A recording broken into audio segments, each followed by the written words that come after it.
In this video, we look at the count for two sets A and B. We look at two cases. The case where A and B are disjoint and the case where A and B overlap.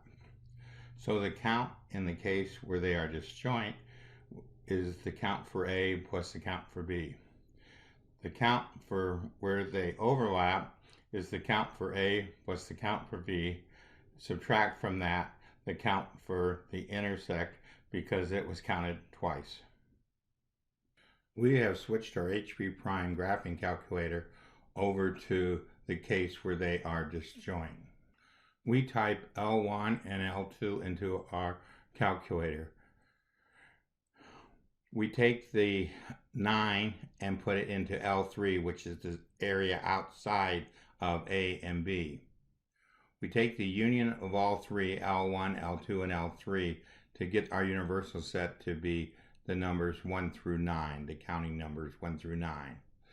We take the sets L1 and L2 and take the union, store it as L4, which is the numbers 1 through 8.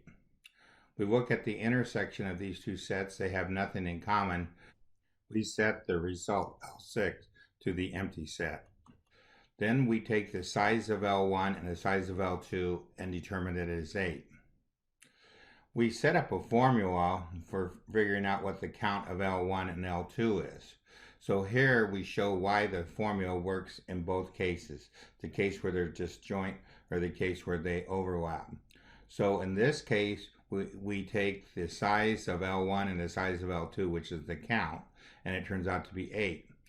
Here we take the size of L1 and the size of L2 and subtract L6. Well, L6 is the empty set, so again we get 8. We will show you how we put the count function into our calculator. We switch our calculator to the CAS view. We go over to our Onenote, double click, shift click, copy, Control C, go to our calculator, Control V, and press enter. Returning to our home screen, we see that we have the count 1 executed here. How we come up with all these different names, we go to our toolbox, we go to our list, we reverse scroll, and we can see that we have union and intersection. We go to our var command, we go to 2 for program, and there we see our count command that we have added. With our count command, we hit the parentheses, then enter L1 and L2.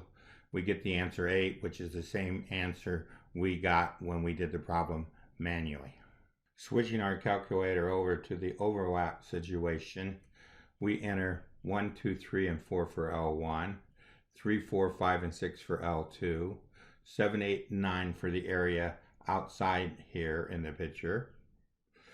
Take the union of L1, L2, and L3, use the union command to set our universal set to the numbers 1 through 9.